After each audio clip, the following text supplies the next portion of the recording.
Welcome to technical expertise. दोस्तों, आज की इस वीडियो में मैं आपको बताने वाला हूँ कि ब्राउज़र किस तरह वर्क करते हैं, वेब ब्राउज़र किस तरह वर्क करते हैं। ये पूरी जो प्रोसेस है इसमें बहुत सारी चीज़ें इन्वॉल्व होती है।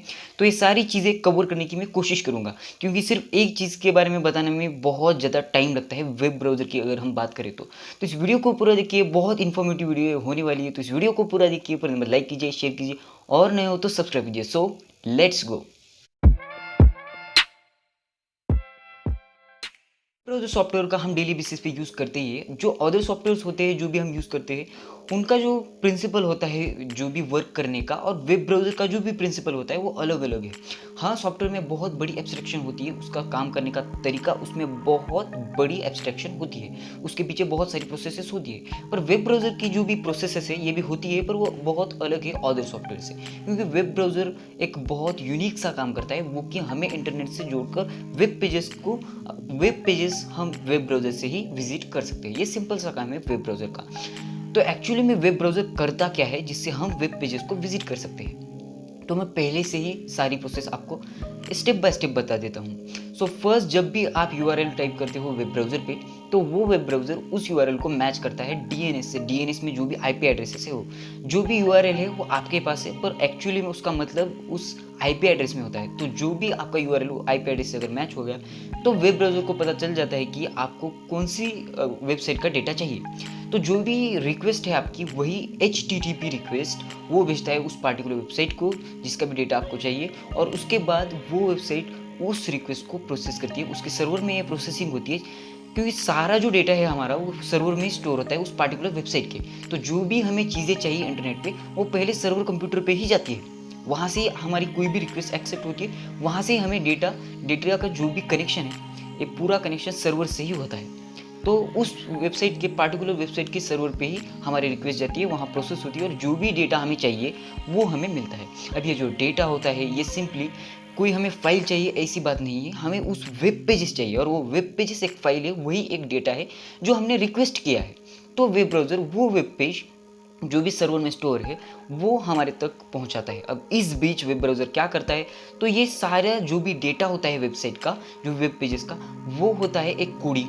तो वो हम कोडिंग नहीं समझ सकते, वो फर्स्ट उस कोडिंग को, अब ये कोडिंग किस लैंग्वेज में होती है, तो HTML CSS जावास्क्रिप्ट इन लैंग्वेजेस में होती है। तो ये कोडिंग सिर्फ ब्राउज़र समझ सकता है, और ब्राउज़र इसको क्या करता है, इसको ट्रांसलेट करता है। और यही चीज़ें होती है रेंडर इंजन में। रेंडर इंजन एक ब्राउज़र का पार्ट होता है जहाँ ये सारी चीज़ें, सारी प्रोसेस होती है। रेंडर इंजन में 2 ट्री होते हैं, डॉम ट्री, रेंडर ट्री। उसमें हमारी जो भी कोडिंग होती है उसको ट्रांसलेट किया जाता है, जो भी HTML लैंग्वेज है हमारे समझ में आए इस लैंग्वेज में ट्रांसलेट किया जाता है।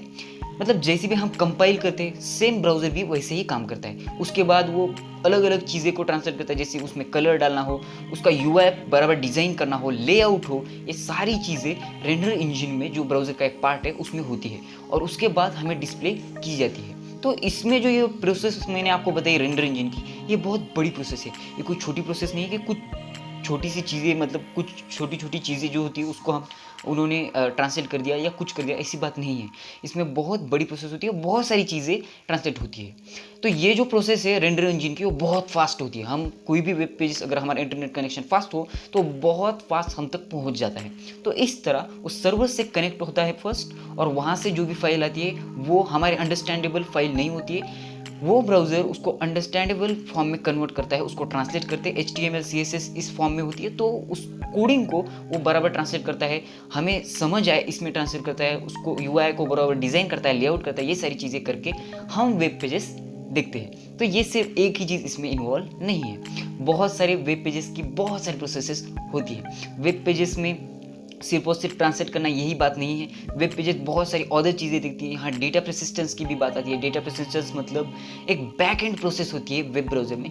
तो जो डेटाबेसेस होते हैं जहाँ ये सारी फाइल्स मैनेज की जाती है, उसको भी ब्राउज़र में इंटरफेस होता है, ब्राउज़र उसको भी मैनेज करते हुए चलता है। डेटाबेस मतलब जो सर्वर में डेटाबेस मैनेजमेंट हुआ है वो ब्राउज़र मैनेज नहीं करता, वहाँ से फाइल किस तरह आ रही है, और वो फाइल्स उस सॉफ्टवेयर में, उस ब्राउज़र सॉफ्टवेयर में किस तरह मैनेज हो रही है, ये भी उसको देखना पड़ता है। और ये सारी चीज़ें देखकर ही एक वेब ब्राउज़र हमको रिक्वेस्ट भेजता है। ये सारी प्रोसेस होती है। अब आज के ज़माने में अगर हम देखें तो बहुत सारे मॉडर्न ब्राउज़र है और इनमें बहुत सारे अलग-अलग फीचर आ जाते हैं। इसमें एड्स आते हैं, आपको पता ही है, एड ब्लॉकर एक्सटेंशंस आते हैं। तो ये सारे एलिमेंट्स होते हैं, ये सारे मॉडिफिकेशन है इसके ऊपर, ब्राउज़र के ऊपर।